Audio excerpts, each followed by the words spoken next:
Madam. Good evening, respected senior advocates who are representing as delegates in this webinar. My dear friends from the legal fraternity and judicial fraternity, sisters and brothers, good evening to all of you. I am grateful to the Legal Eagle Elites webinar group headed by advocate and activist Mrs. Adi Lakshmi, Mr. Adi Lakshmi Logamurthy and her able team for providing me this opportunity to discuss on jurisdiction of civil courts. Indeed, the novel coronavirus have paralyzed the lifestyle and life works of many sectors, but it has paved a new way for learning process. Now that webinar has become a platform to learn many things and interact with the peoples beyond the boundaries and also exchange our knowledge.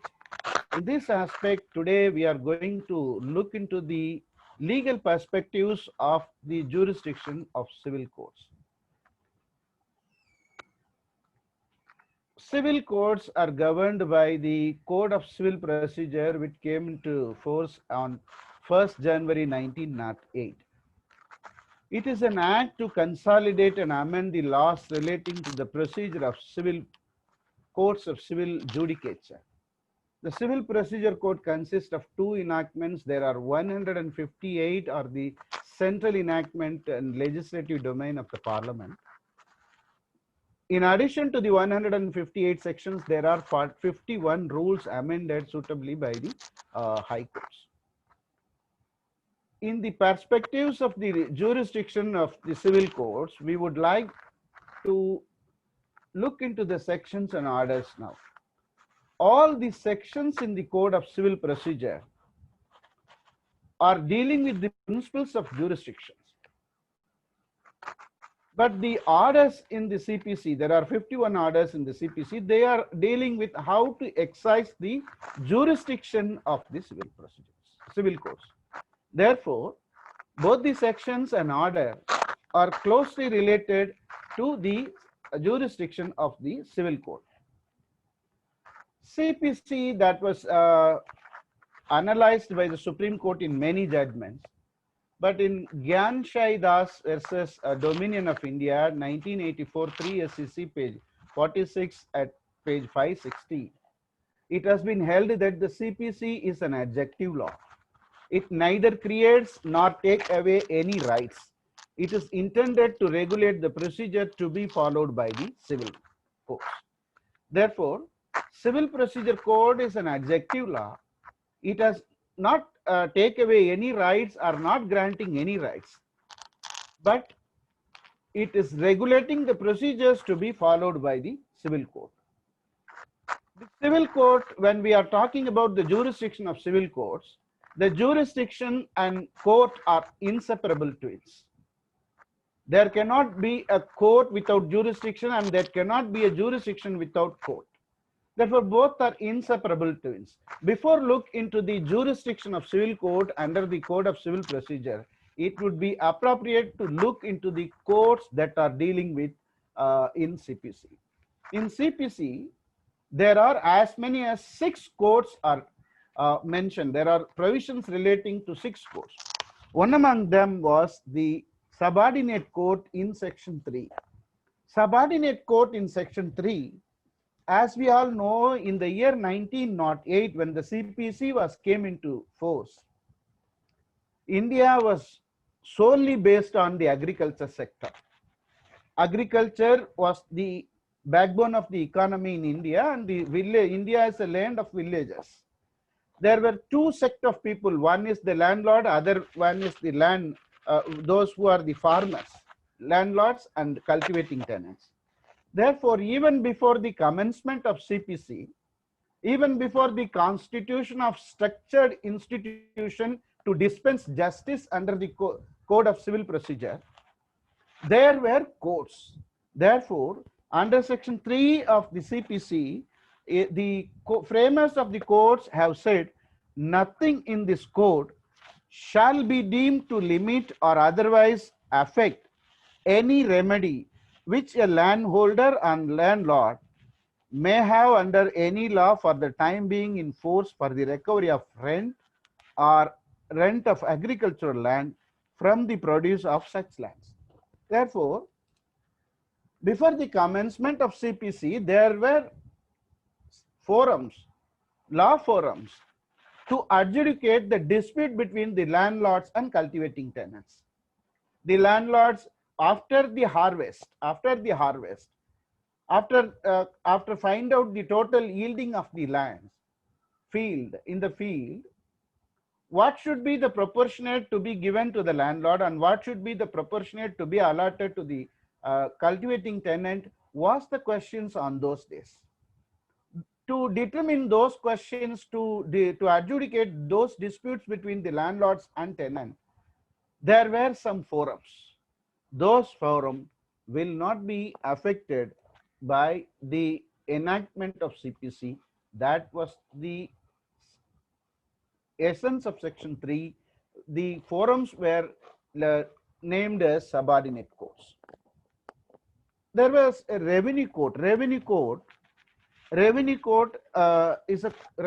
means in section 5 of subsection 2, revenue court means having jurisdiction under any local law to entertain suits or other proceedings relating to the rent, revenue, or profits of land used for agriculture purposes, but does not include a civil court having original jurisdiction under this court to try such suits or proceedings as being the suits or proceedings of a civil nature. Revenue courts are the courts that are defined in section 5 of the Code of Civil Procedure. The proceedings relating to the rent, revenue, or profits of land used for agriculture purposes between the landlord and tenant. That for that purpose, to determine the question of rent, to determine the proportionate to be divided among the landlord and tenants, there was a revenue court, and that revenue court was recognized, that was ratified by the CPC under section 5. There are provincial small causes court that was defined in section 7. Presidency small cause courts are defined in section 8. High courts are also dealt with in sections 24, 100, 113, 115, 116 to 120. The Supreme Court is dealt with 109 to 112. There are two sections are dealing with the Supreme Court. There are as many as 6 courts dealt in the CPC. Now that jurisdiction of a Supreme Court, before we go into the jurisdiction of civil court, one has to understand, because the Supreme Court is the apex judiciary in India. The framers of the Constitution have made it an independent organ to adjudicate the dispute. What are all the jurisdiction of the Supreme Court and how the jurisdiction of civil court is different from the Supreme Court? We have to make a comparative study. Under Article 32 of the Constitution of India, the Supreme Court is vested with a writ jurisdiction. As many as 5 types of writ can be issued by a Supreme Court against the breach of the fundamental right. The Supreme Court is also vested with the original jurisdiction of Article 130 of the Constitution of India. Now, I would like to request the delegates to kindly note it, the original jurisdiction of Article 130, because I would elaborate it in our next slide. The original jurisdiction of the Supreme Court is governed by the CPC or not is a big question that I will enlighten in the next slide. Before that, there is an appellate jurisdiction of the Supreme Court is governed by Article 132, 134, and 134, and 133 and 134. Jurisdiction to grant the special leave appeal under Article 136. Jurisdiction to review the judgment pronounced by it. The Supreme Court has a power to review its own judgment under Article 137. In addition to that, there is a jurisdiction to advise the President of India in a legal and constitutional matter under Article 133, which has been described as a advisory jurisdiction of Article 143. And I am again request you, both the original jurisdiction under Article 130 and the advisory jurisdiction of the Supreme Court under Article 133, you please keep it in mind. I will elaborate and I will compare them with the jurisdiction of the Civil Court, and I will enlighten with some of the decisions for the purpose of today's webinar lecture on the jurisdiction of Civil Court. In addition to that, the Supreme Court has a peculiar jurisdiction under Article 317 subclause 1 to hold an inquiry and submit a report to the President of India for the purpose of removal of the chairman and members of the Union Public Service Commission. This is one of the disciplinary jurisdiction. I can call it as a disciplinary jurisdiction vested with the Supreme Court of India under Article 317 subclause 1 to conduct an inquiry against the charges of the members and chairman of the Union Public Service Commission, and the Supreme Court will submit its report to the President of India, and the President of India will act upon the report and take action against the member or chairman of the Union Public Service Commission. Now that, sir, with this understanding of the Code of Civil Procedure and the jurisdiction of the Civil Court, the jurisdiction of the Supreme Court, one of the largest Supreme Court with one of the largest democracy and one of the powerful Supreme Court in the world is the Indian Supreme Court. The framers of the Constitution have made it an independent organ to adjudicate the dispute, to make an advisory jurisdiction, to make advice to the President of India, and to also to hold plenary powers to do complete justice. With that introductions, now we shall go into the jurisdiction of the Civil Court. Why jurisdiction is a matter? Why we should worry about the jurisdiction of the Civil Court? The first point is, it is a known aspect of every lawyer. It is an elementary principle of law. Any order, judgment, or decree without jurisdiction is null and void under law. The decisions, there are number of decisions are available.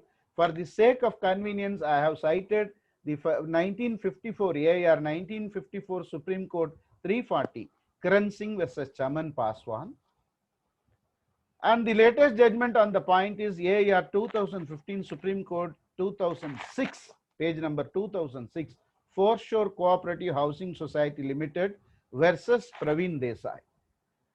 There are number of judgments, but I have only relied upon two of the judgment. One in the year 1954, which came within 4 years of the Constitution of the Supreme Court, and this is in 2015 AIR, the Foreshore Cooperative Society Housing Society case. In both the case, it has been categorically held any order, any judgment or decree, even an observation made without jurisdiction is null and void. This is one aspect. This is a known aspect to every lawyer. Without jurisdiction, any order may pass, but it is null and void in the eye of law.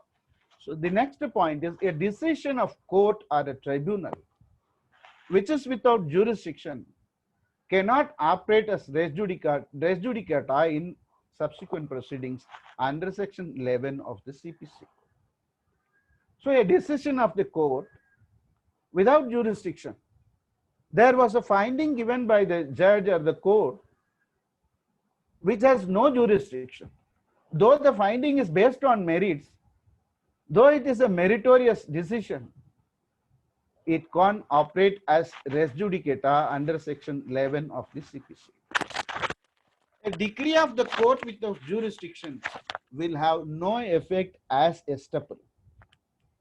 Mathura versus Dosibai, AIR 1971, Supreme Court, page 2355.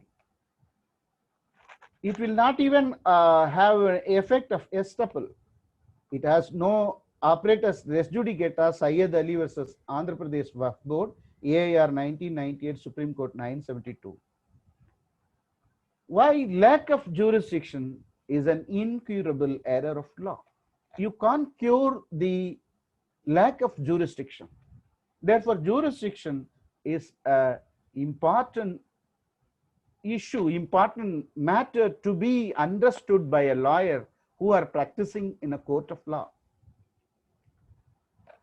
Why jurisdiction is so important? That is what the Supreme Court has said in Jamshed N. Guzdar versus State of Maharashtra. The Supreme Court Civil Appeal number 2452 of 1992, decided on 11th of January 2005.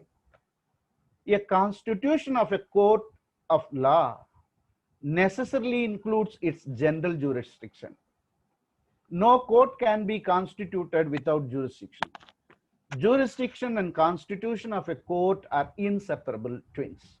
The jurisdiction and constitution of a court are inseparable twins.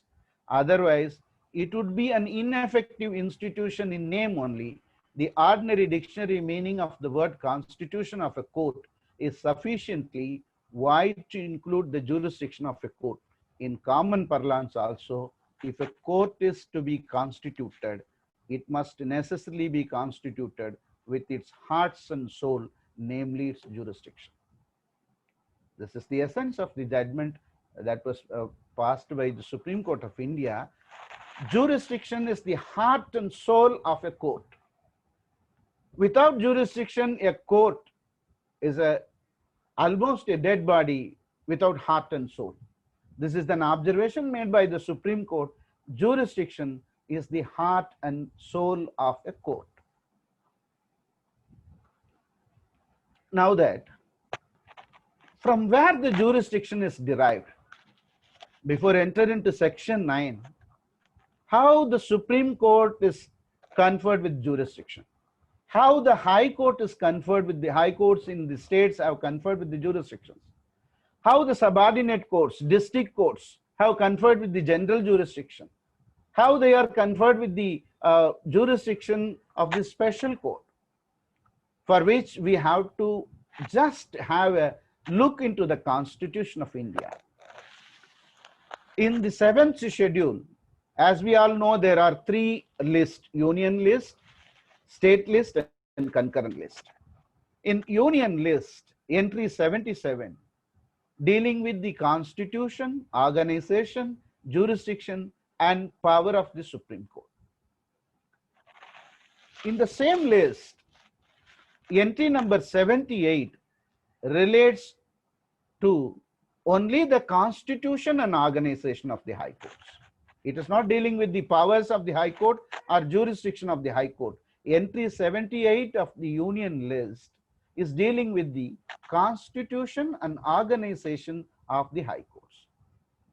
Thereafter, the jurisdiction and power of the High Court are dealt as a separate topic under 11A of concurrent list. It is an entry 11A in the concurrent list. The general jurisdiction of the High Court falls in the administration of justice. There is a caption in administration of justice in entry 11A of the concurrent list. And now that there are three more entries in the Constitution relating to the jurisdiction of the court. Entry 95 of the union list, entry 65 of the state list, and entry 46 in the concurrent list in the 7th schedule. Entry 95 deals with the powers of the Parliament to confer jurisdiction and powers of all courts except the Supreme Court with respect to any of the matters in list 1. In entry 65 of the list 2 deals with the power of the state legislature to confer the jurisdiction and powers on all courts except the Supreme Court with respect to the matters contained in the said list. Entry 46 in the concurrent list refers to the power and jurisdiction of all courts except the Supreme Court with respect to the all matters contained in the concurrent list. These are all the entries in the Constitution of India relating to the jurisdiction from the Supreme Court to the subordinate courts. Now that Civil Procedure Code, we are going to deal with the Civil Procedure Code. Jurisdiction under the Code of Civil Procedure. Where the Civil Procedure Code is placed, Civil Procedure Code is placed in entry 13 of the concurrent list of the 7th schedule.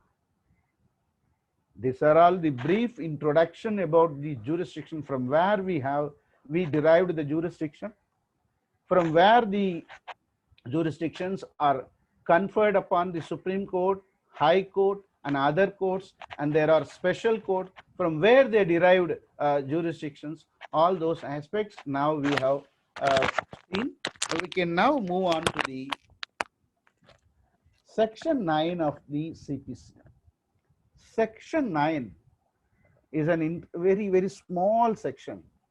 The courts shall, subject to the provisions herein contained, within brackets, subject to the provisions herein contained, have jurisdiction to try all suits of civil nature, excepting suits of which their cognizance is either expressly or impliedly barred. This is the provision. The court shall have jurisdiction to try all suits of civil nature, excepting suits of which their cognizance is expressly or impliedly barred. This is the bare section. Civil Procedure Code has undergone a substantial amendment in the year 1976. The 1976 amendment has introduced two explanations under section 9. First explanation is a suit in which right to property or to an office is contested is a suit of a civil nature. Notwithstanding that, such right may depend entirely on the decision of the question as to religious rites or ceremonies.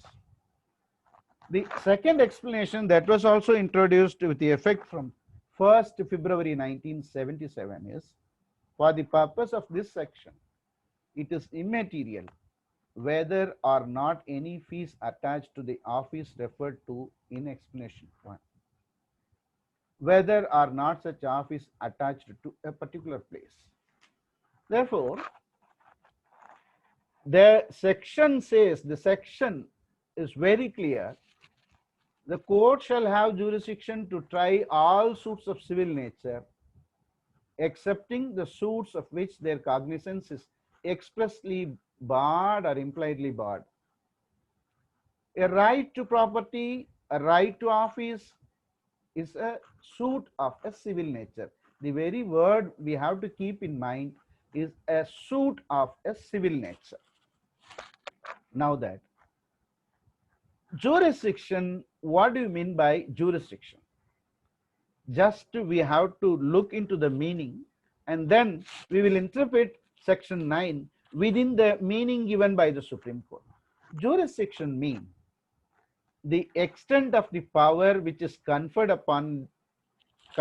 court by its constitution to try the proceedings. Now, we have read section 9.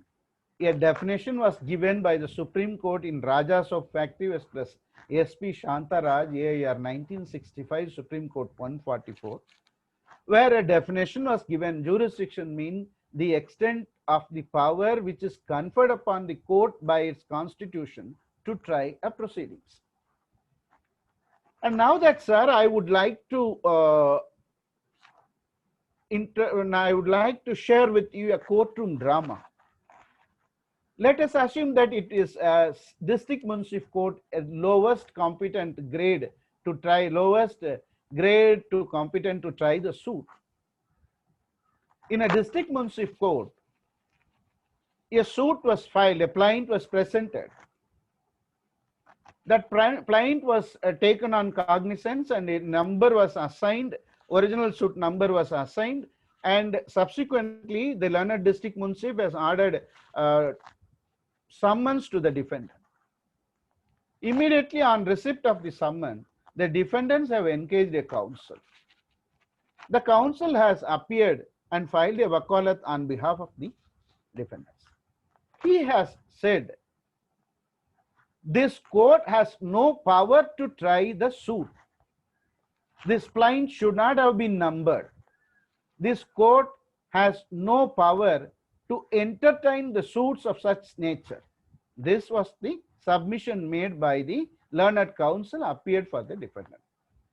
Per contra, the counsel who has presented the plaint and who has been appearing for the plaintiff has argued that this court has got jurisdiction to try the suit.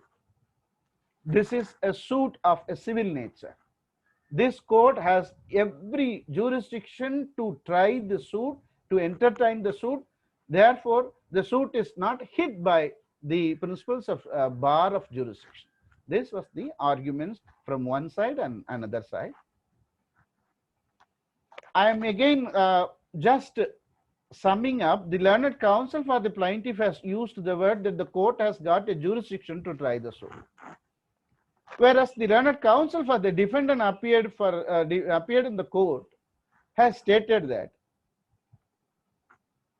this court has no power to try the suit.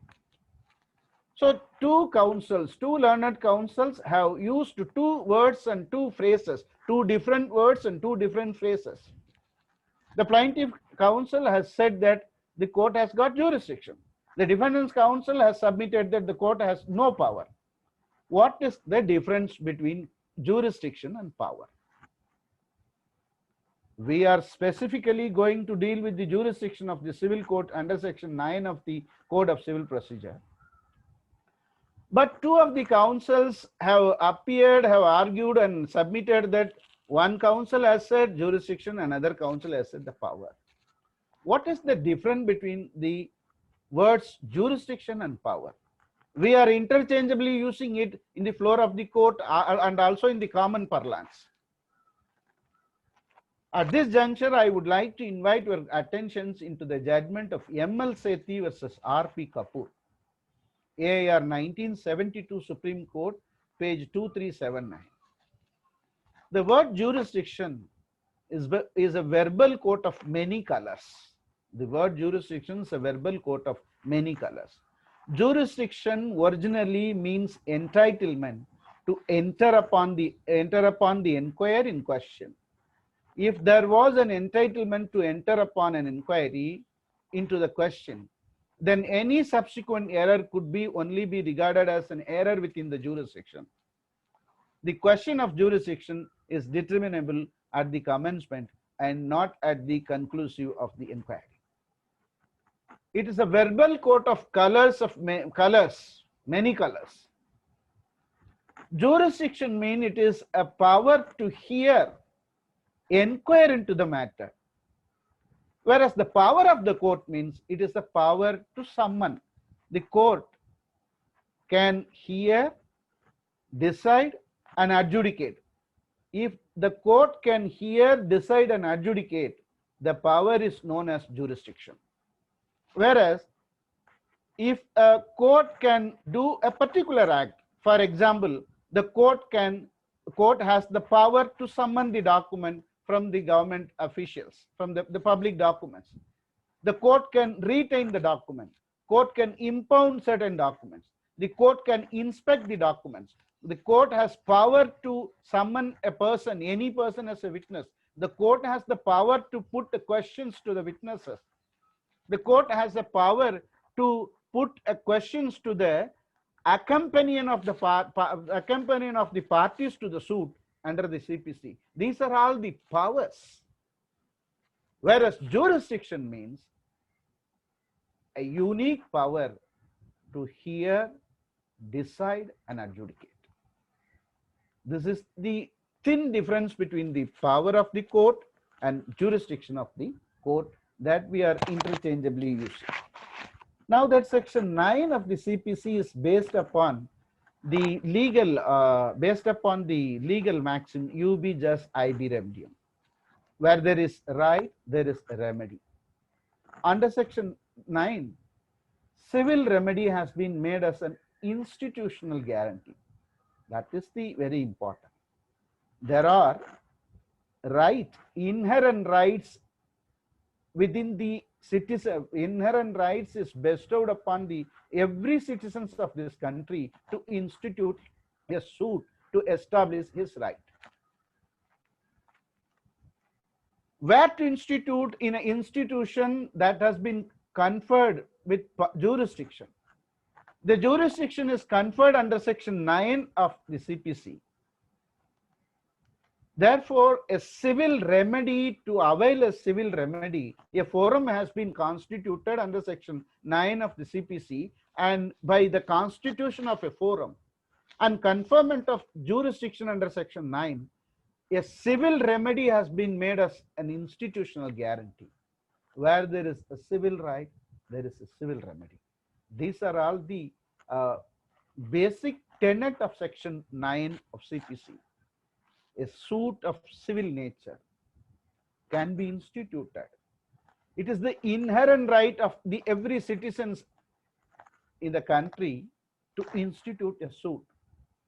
For the purpose of institution of suit and also to avail the civil remedy, an institution has been created by the Code of Civil Procedure 1908. And by section 9, powers are conferred upon the civil courts to render a civil remedy.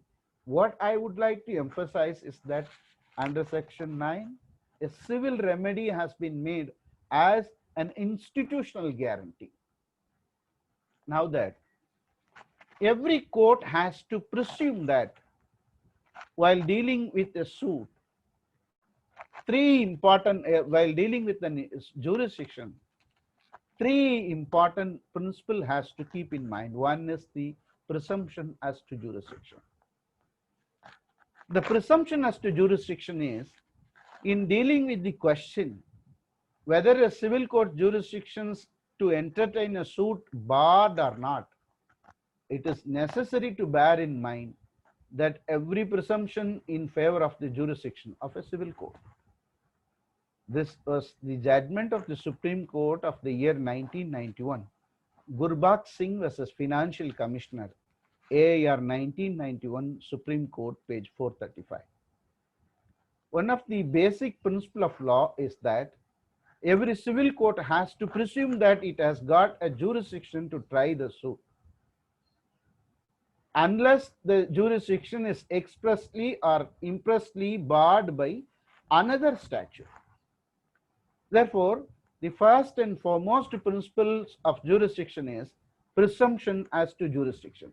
The second thing is that burden of proof. If a person is disputing the jurisdiction of the civil court, if the defendant, as I have narrated a courtroom drama just now, if the defendant who has appeared disputes the jurisdiction of the civil court, or if he makes a plea that there is a bar of jurisdiction, it is for the party who seeks oust of jurisdiction of civil court to establish it. It is for the defendant to establish that there was no jurisdiction to a civil court. The burden is upon him. It is equally well settled that a statute ousting the jurisdiction of civil court must be strictly construed. If any statute ousts the jurisdiction of the civil court, it must be strictly construed. That is the basic law of interpretation while dealing with the question of jurisdiction. The first point is the presumption as to jurisdiction.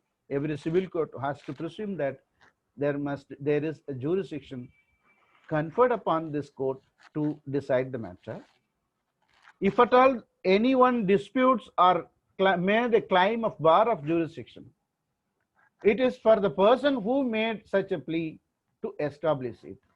And then the suits of civil nature, whether the plaint presented into the court reflects the suit natures of a civil suit or not.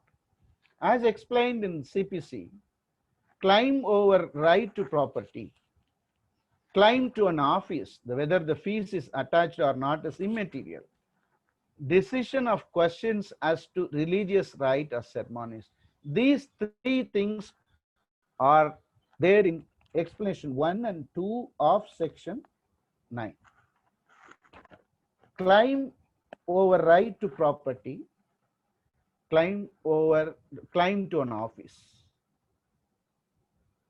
In addition to that, a decision as to the questions relating to the religious rites or ceremonies are also the suits of a civil nature. I can also describe some of the suits of the civil nature. A suit for declaration of the correct date of birth and rectifying the date of birth is a suit of a civil nature. Right to worship or offer prayers at certain places is a suit of civil nature. In this pandemic era, we have plenty of time, enough time to read lot of things. I would like to request the delegates of this webinar to read the following two cases. One is the Thiruvenkata Ramanuja versus Venkatacharlu. Thiruvenkata Ramanuja versus Venkatacharlu, 1947 Bombay Law Reporter 405. It is available in the website.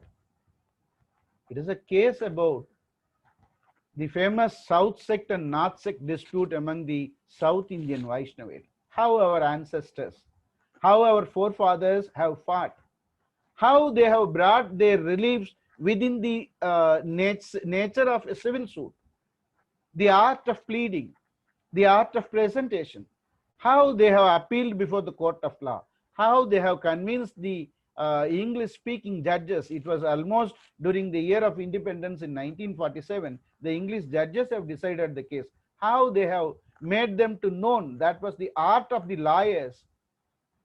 The judges were the strangers. They were not aware of the Vaishnavism or Saivitam or anything else. They don't know about the concept of South sect or North sect. But the lawyers have enlightened the judges, and they have got a very famous judgment. Thiruvenkata Ramanuja versus Venkatacharlu is a judgment, is a small judgment running 5 to 6 pages. One lawyer has to read it. How a lawyer can enlighten or entertain or make aware of the dispute to an utter stranger. The another case is the Tata Desiga Tatacharya versus Alagiya Manavala G. Swami. This is also an important case reported in AIR 1978 Madras, page 210. It's a case about the namam, which Thiruman to be adan to the elephant of Kanjipuram. Why I'm citing these two? How the religious rights are coming under the purview of a civil nature. As explained in section 9 of the CPC, the right to worship or offer prayers at certain places and certain mode of ceremonies, and what are sorts of legal, I mean the religious symbol to be adorned, religious symbol to be put on the tamed animals in the temple are all decided in these matters. In addition to that, sir, there are civil nature means such rights are vested in citizens and fall within the domain of private and not public law. This is the civil nature. Civil nature means the rights that are vested with the citizens and fall within the domain of a private and not public law. Then every suit for property will be of a civil nature. Every suit for property will be of a civil nature. And then I would like to once again request you to read the judgment of the Haji Bibi versus Sri Sultan Muhammad Shah Aga Khan.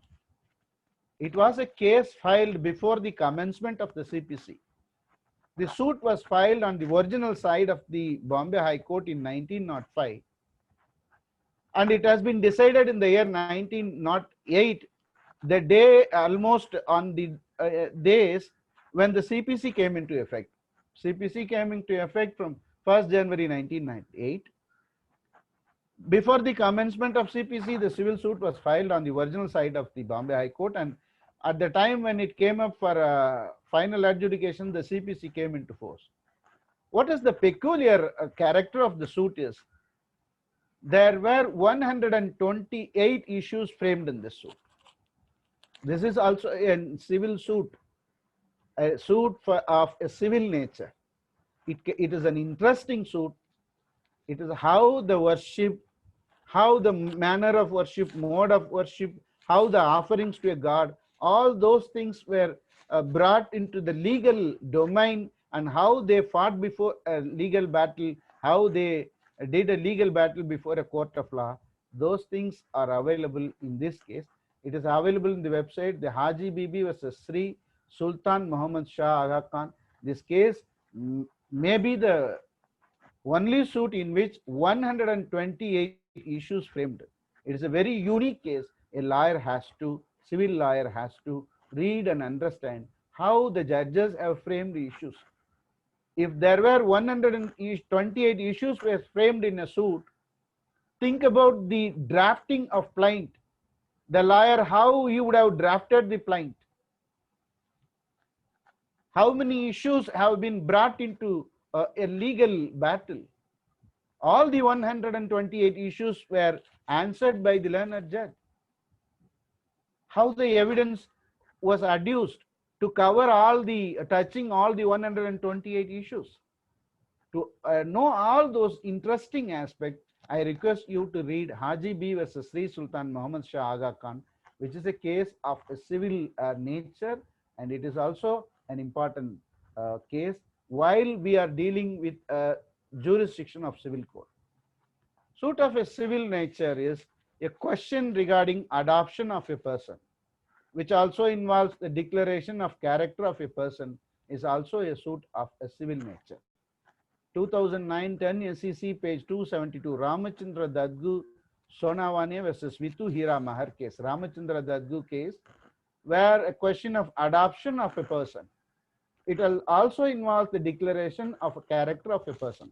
So, when an adoption is in question, or the declaration of the, or the character of a person has to be declared, those dispute will be brought under the suits of a civil nature, and the civil court has got a jurisdiction. In addition to that, a perusal of the code of civil procedure would show that there are 12 suits of civil natures. There are 12 suits of civil natures. On the CPC itself, they have mentioned. One is the suit for recovery of immovable property under Order 20 Rule 9 CPC. Suit for delivery of movable property under Order 20 Rule 10 CPC. The suit for recovery of money under Rule 11 of Order 20 is a suit of civil nature. Suit for possession and mean profits under Rule 12 of Order 20 is a suit of civil nature. Suit for specific performance of a contract for sale or lease of immovable property under Rule 12A of Order 20 CPC is a suit of civil nature. Suit for an account of any property and for its due administration, that is administrative suit under Rule 13 of Order 20 is a suit of civil nature. Then preemption suit under Order 20 Rule 14. The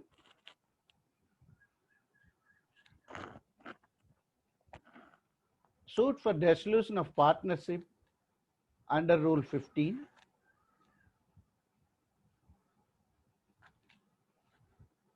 Is there, am I audible? Is there any disturbance? It's clear, sir. It's very clear. There is a message is appearing as if to regain the control at any time by clicking your screen. No, sir. No, sir. It's very clear. Because there is a message is appearing. Audible, sir. Audible. Thank you, sir. Nice. Thank you.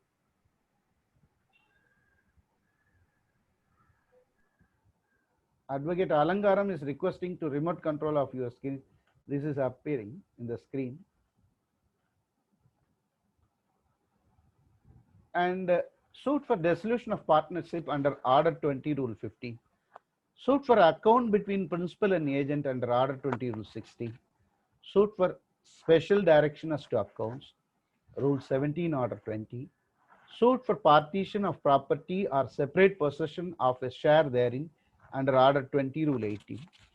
Suits in which set off or counterclaim made by the defendants under Order 20 Rule 19. There are as many as 12 suits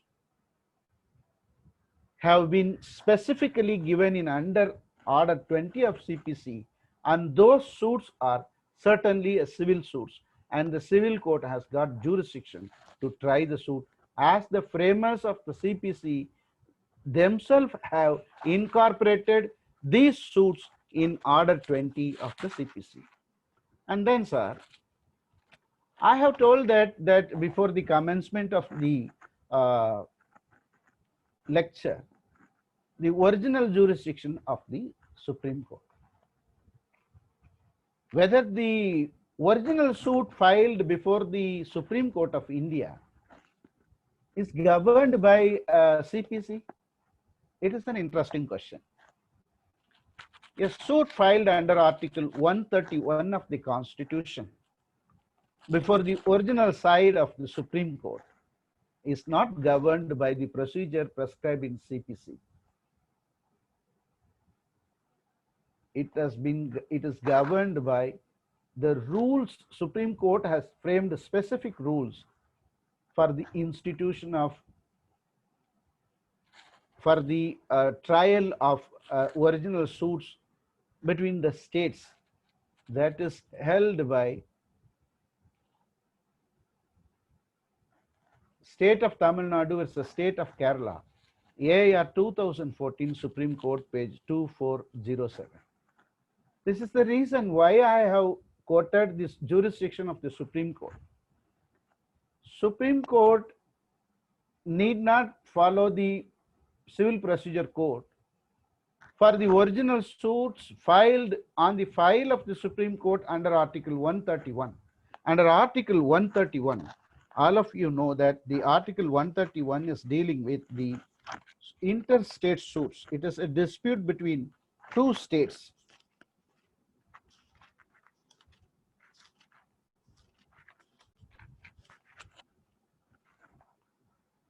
Original jurisdiction of the Supreme Court. Subject to the provisions of this Constitution, the Supreme Court shall have the exclusion of any other court have the original jurisdiction in any dispute between Government of India and one or more states, between the Government of India and any state, or states on one side and or one or more other states on the other, or between two or more states. Therefore, the original suits under Article 131 of the Supreme Court of India can be between the states and union, or between the states, or between the union and the union territory, or the supreme, or between the states. So the states and union, or between the states, if there is any disputes, that can be brought into a civil suit on the original side of the Supreme Court of India under Article 131, and it is not governed by the procedure prescribed in CPC, except the procedure which has been expressly made applicable by the Supreme Court rules. This is very important, because CPC, all the procedure, all the provisions of the trial, institution of the suit, or any adjudicatory process are not governed for the suits filed under Article 131 of the Supreme Court. And then, sir, when we are talking about the Supreme Court, the jurisdiction has been conveniently classified as original jurisdiction, appellate jurisdiction, writ jurisdiction, pecuniary jurisdiction.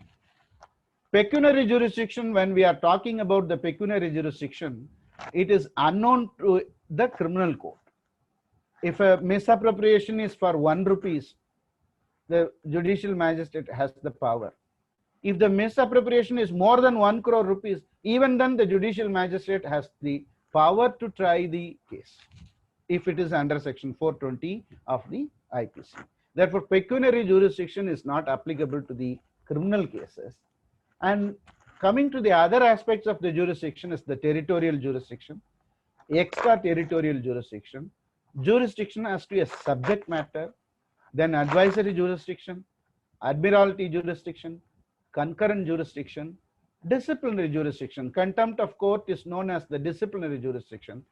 Epistolary jurisdiction. Epistolary jurisdiction, by sending a letter to the honorable judges, the letters treated as writ petitions are for treated as a public interest litigations.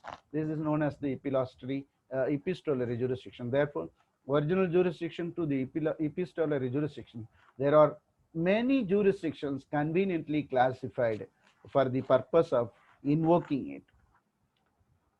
Who is conferring the jurisdiction? Now, there is a civil court, as I have cited the decision earlier. A jurisdiction is the heart and soul of a court. Who can confer a jurisdiction upon a court? The jurisdiction of a civil court is conferred by a statute. Every civil court derived its jurisdiction under a law duly enacted by the parliament or state legislature. No superior court can confer jurisdiction by a pronouncement or upon the by a pronouncement upon the lower court. This is an important aspect of the jurisdiction. Is jurisdiction can be conferred only by a statute. It cannot be conferred by any superior court. That was the decision by the Rajasthan State Road Transport Corporation case 2. There is one Rajasthan State Transport Corporation 1 is there. I will refer it later. But this is the Rajasthan State Transport Corporation case 2, 2009, 4 SCC, page 299. It is only a jurisdiction. It is only a statute can confer the jurisdiction. Similarly, it is only a statute can use the jurisdiction. No superior court, including the Supreme Court, can confer a jurisdiction by a pronouncement, by an order, by a decree upon any lower court. This is the dictum of the Supreme Court in Rajasthan State Transport Corporation case 2, 2009, 4 SCC, page 299. So, this is the point. Who can confer the jurisdiction? Jurisdiction can be conferred only by a statute. Now, what are all the jurisdictions are dealt with by the Supreme Court? One is the pecuniary jurisdiction. Section 6 of the CPC dealing with the pecuniary jurisdiction. And there is another thing is statutory jurisdiction, grade and competency of the court to try a suit. Grade and competency of a court to try the suit under section 15. The territorial jurisdiction, section 16 to 20, the place of suing, we are talking about, there is a separate part in CPC, place of suing, territorial jurisdictions under 16 to 20. The advisory jurisdiction, as I have made a request you to kindly make a note of the advisory jurisdiction of the Supreme Court under Article 143. There is one advisory jurisdiction. I will detail it. It is available in Order 36. Advisory jurisdiction has been conferred upon the civil courts under Order 36. Then appellate jurisdiction, Order 41. Reference, review and revisions in sections 113, 114 and 115. These are all the basic kinds of jurisdictions conferred under the CPC: pecuniary jurisdiction, territorial jurisdiction, appellate jurisdiction, reference, review, revision, and with that the advisory and other jurisdictions. These are all the jurisdictions in the CPC. What is the difference between a jurisdiction of a suit and appeal? As I have told earlier, it is the inherent right of every citizen to bring a lawsuit before a civil court for a remedy under a civil law. Whereas, can anyone bring a lawsuit Now, law appeal as a matter of right? No. I will tell you, and I will also explain it.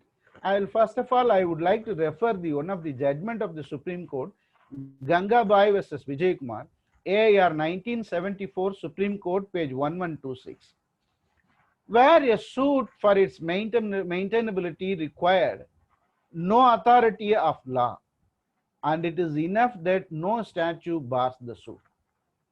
Normally, when a plaint is presented, the first written would be how the suit is maintainable. The office or registry will return the plaint with an endorsement that how the suit is maintainable. But the Supreme Court has said a suit for its maintainability required no authority of law, and it is enough that no statute bar the suit. The plaint relief and the cause of action pleaded in the case in the plaint is not barred by any of these statute. When any of the statute not barred the relief claimed and the cause of action pleaded in the plaint is maintainable. Therefore, the question of returning the plaint with an endorsement that how the suit is maintainable is not acceptable. But the position in regard to the appeal is quite the opposite. The right of appeal inheres in no, and therefore an appeal for its maintainability must have a clear authority of law. A right to appeal, which is a creature of statute, that is very important. Right to appeal is a creature of statute as contrasted with a right to file a suit, which is also limited to a person referred under section 9 of the Code of Civil Procedure, provided that he has got a cause of action and remedy to be sought. Therefore, if a suit has to be, the difference between the jurisdiction of a suit and a jurisdiction of dealing with the appeal is, if a person has got a cause of action and a right to seek a remedy, and the suit which is brought by him is not barred by any statute, the suit is maintainable. But an appeal is not an inherent right of every litigant public. Merely because a person has become a party to the suit, he is not conferred with the right of the appeal. Appeal is a right created by a statute. I would invite your kind attention to Order 36, Rule 5 CPC. Order 36, Rule 5 CPC has denied the right to make an appeal. Order 36, Rule 5 CPC has denied the parties to a suit to prefer an appeal against the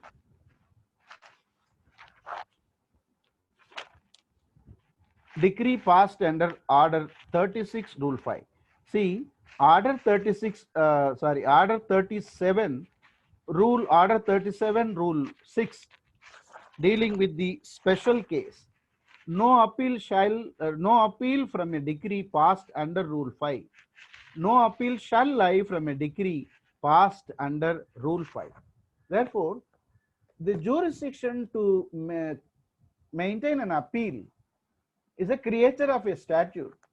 Even a litigant public may be denied the right to prefer an appeal under Order 37, Rule 5. That is the Rule 5 and 6. That is the example I have cited. But to maintain a civil suit, there must be a cause of action.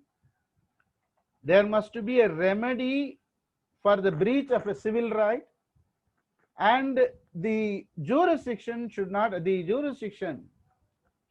been barred by any of the statute. As I told, that the first jurisdiction that has been dealt in section 6 of the CPC is the pecuniary jurisdiction. Pecuniary jurisdiction, nothing will, save in so far as otherwise expressly provided. Nothing herein contained shall operate to give any court jurisdiction over the suit amount or value of the subject matter of which exceed the pecuniary limits of its ordinary jurisdiction. The pecuniary jurisdiction is conferred upon the court by a separate statute, not by CPC. If it is there, That is the pecuniary jurisdiction of a court is conferred by a separate jurisdiction. The subject matter which exceeds the pecuniary limits of its original jurisdiction will not be affected. That is one. Then, sir, whether a civil court can exceed its pecuniary jurisdiction, that will be an interesting and incidental question. Pecuniary jurisdiction is there. For example, a district municipal court can deal with the subject matter of up to 1 lakh rupees. If it is so, whether a civil district municipal court can pass or can deal with the pass a decree or pronounce a judgment or determine a quantum of more than 1 lakh rupees, which is the pecuniary limit. There are two exceptions under the CPC when a civil court can award a claim exceeding its pecuniary limits. The court, while passing a decree for accounts and while passing a decree for future means profit under Order 20 Rule 12 CPC, can award an amount in excess of the pecuniary jurisdiction. Section 6 is the pecuniary jurisdiction. Pecuniary jurisdiction, when it can make an award claim exceeding the pecuniary jurisdiction, is two aspects. One is in a suit for accounts and future mean profits. In these two suits, a civil court can exceed its pecuniary jurisdiction to make an award. Then, objection as to pecuniary jurisdiction and territorial jurisdiction cannot be raised before appellate or revisional courts. Normally, every lawyer practicing in the court of civil jurisprudence make a plea that it is a template, it will be there in the penultimate paragraph of the written statement that this court has no jurisdiction to try this. There is no cause of action for the suit. The suit is valued for the purpose, the suit is not properly valued and the court fee paid is not correct. These three sentences will be there in every written statement. One is the court has got no jurisdiction.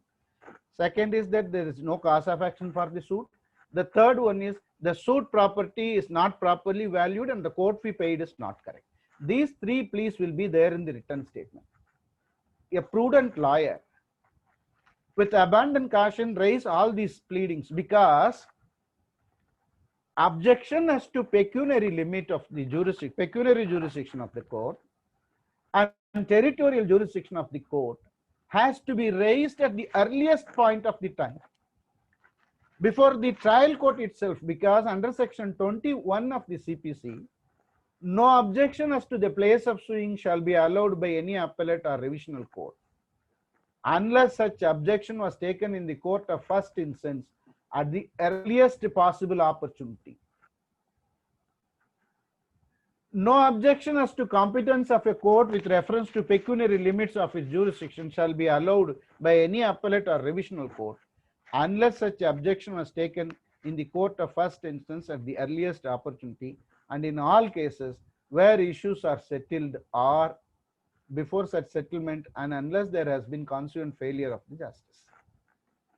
Therefore, the jurisdiction, why the jurisdiction is an important matter to be pleaded is, in a written statement, at the earliest possible opportunity, a defendant has to make a plea as to the jurisdiction, as to the pecuniary jurisdiction, as to the territorial jurisdiction, and also the value of the suit property and the court fee paid by the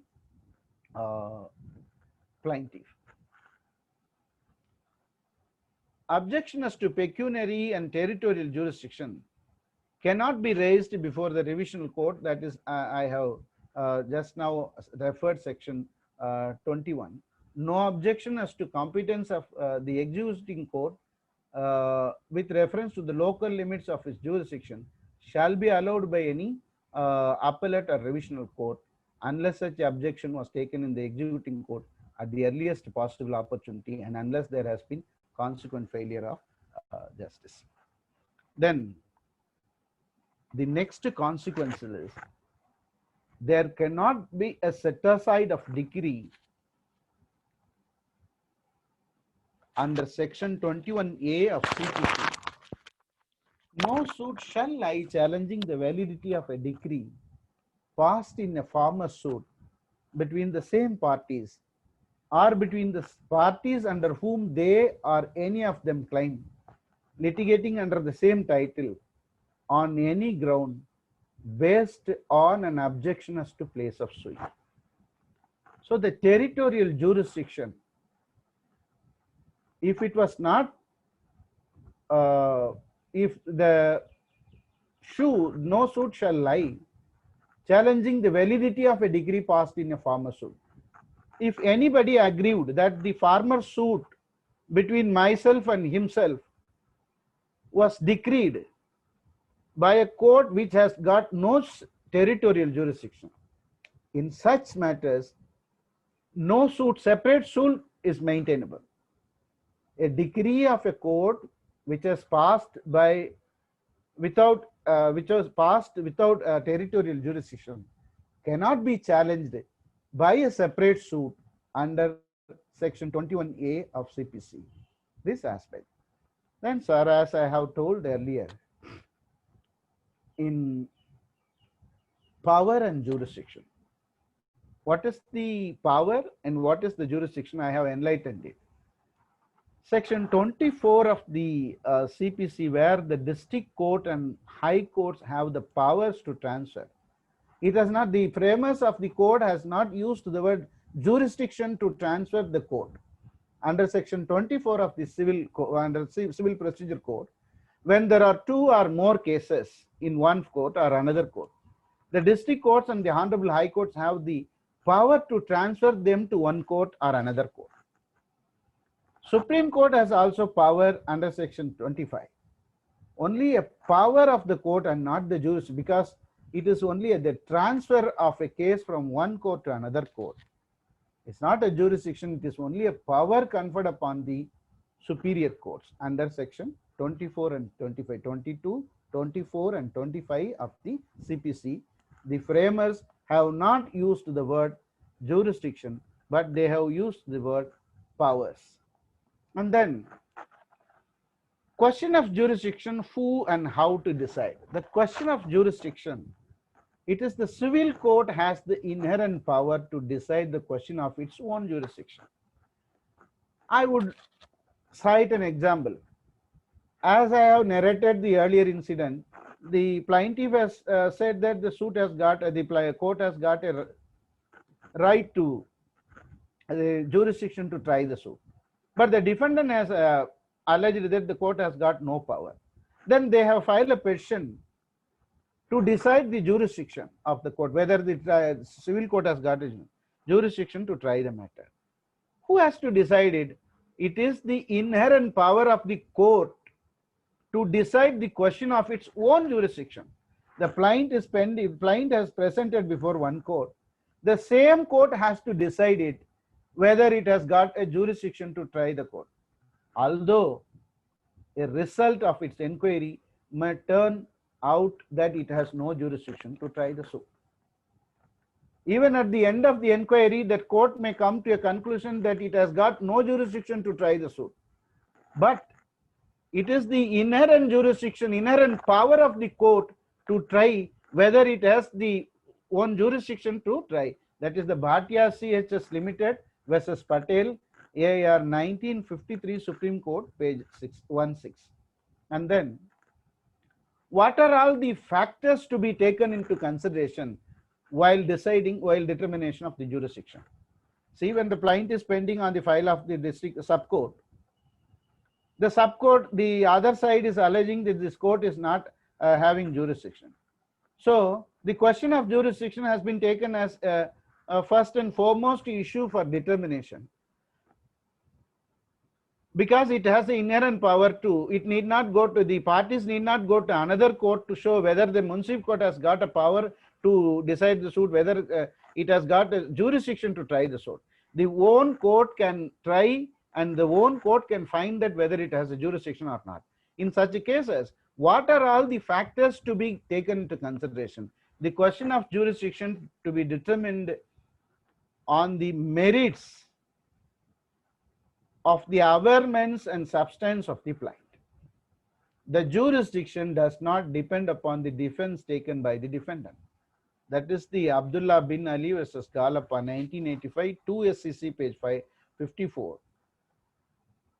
It is the averments in the plaint. I will quote you the next sentence there. Under Order 7 Rule 1F, Order 7 Rule 1F, I will quote it. Before that, I will say that it is the averments in the plaint are the determining factors of the jurisdiction of a court and not the plea raised in the written statement. Well, if the court has come to a jurisdiction that it has no jurisdiction to try the suit, it has to order return of the plaint for representation before the proper forum of law. When a civil court has no jurisdiction over the subject matter of a suit, it cannot decide any question of merits. It can simply decide the question of jurisdiction and order return of the plaint for presentation to the proper court. This is the procedure. Then, jurisdiction is the definition. Pankaj Bhargav case and Mahendranath case 1991 is the subject matter, and I have already read it.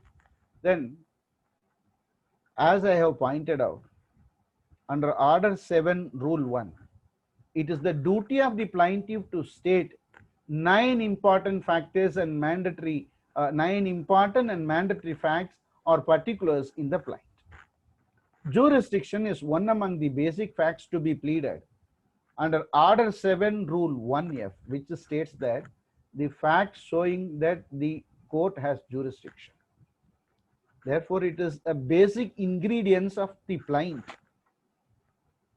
We have seen that defendants may raise plea as to the lack of jurisdiction, bar of jurisdiction, or ooster of jurisdiction. Equally, it is the burden, it is the duty upon the plaintiff to show that the court in which the plaint is presented has a jurisdiction to decide the matter. That is the one of the basic important factor to be pleaded under Order 7 Rule 1F of the CPC. The onus is lies on the party seeking ooster of civil court jurisdiction. It has, I have already said that the Sahib Gowda case 2003 6 SEC page 151. And regarding jurisdiction, the another issue is the court shall try the issues related to the jurisdiction of the court.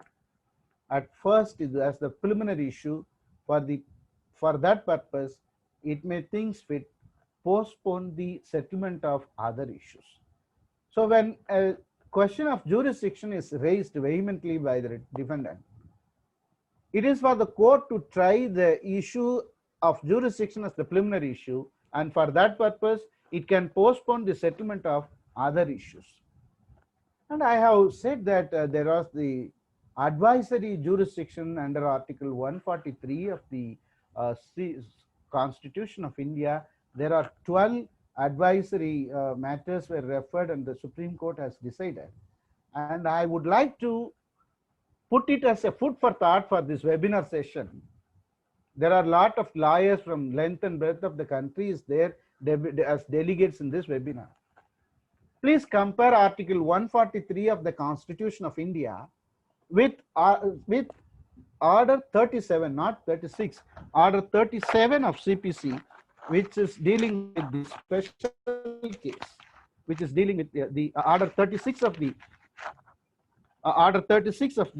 CPC, which is dealing with a special case where parties claiming to be interested in the decision of any question of fact or law may enter into an agreement in writing stating such a question in the form of a case for the opinion of the court, and providing that upon finding the court with respect to such questions, a party who needs opinion of a civil court can file a agreement, can enter into an agreement and present a plaint before the court under Order 36 as a special case, of under the CPC and get the opinion of the court. In that cases, the opinion will be conclusive, binding upon the parties, and there will be no order of appeal available under Order 36, Rule 6 CPC.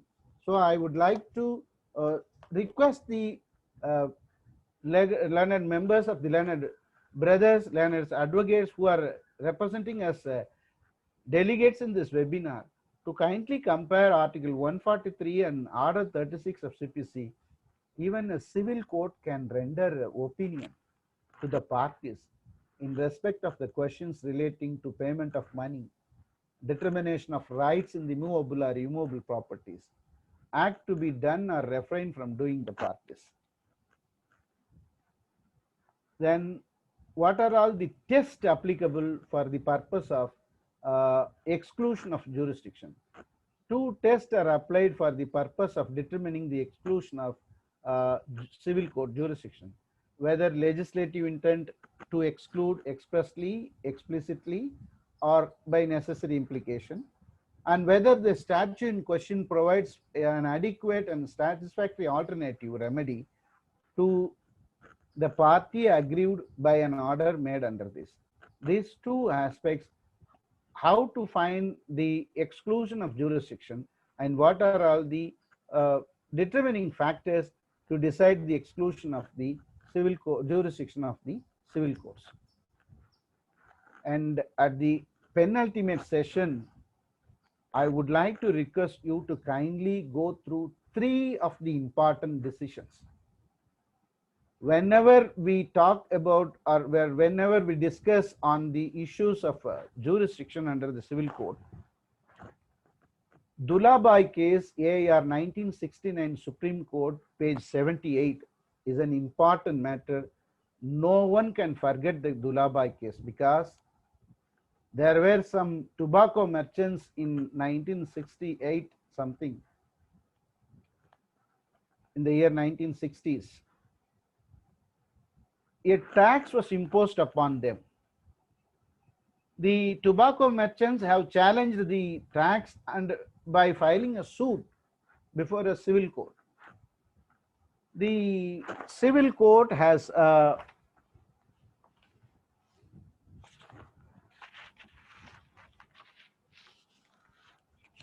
decreed the suits, and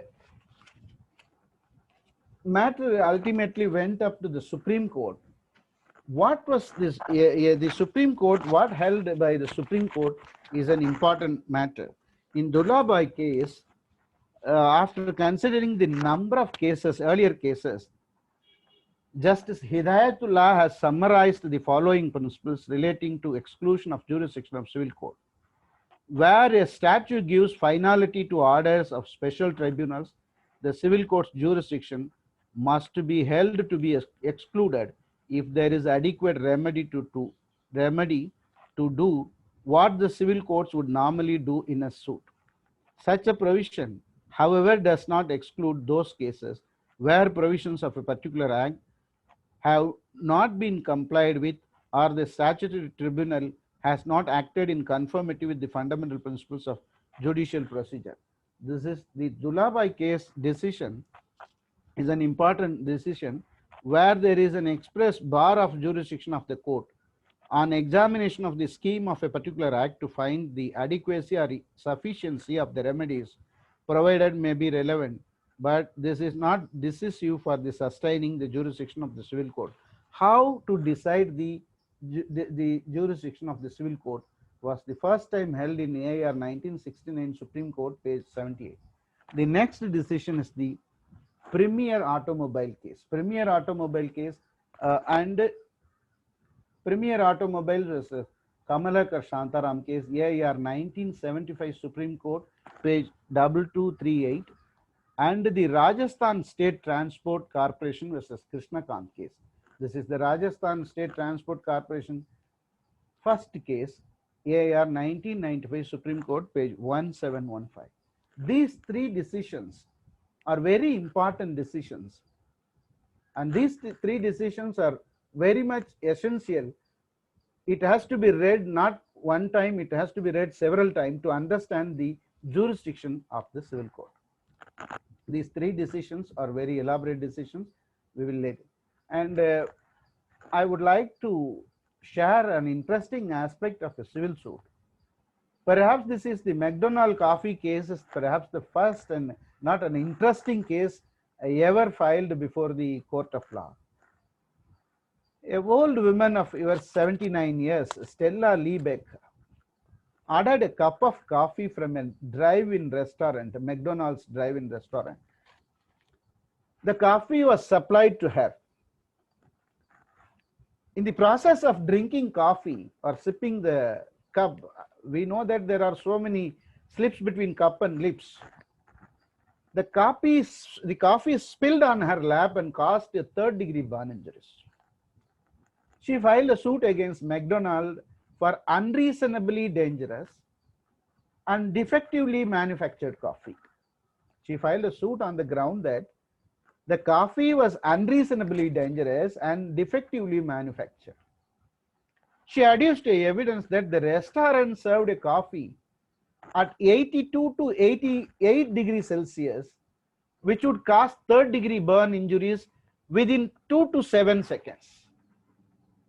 Coffee was served. She ordered a coffee and coffee was served. It was her mistake. She, during the process of sipping it or during the process of drinking it, spilled it on her lap, and that caused some burn injuries.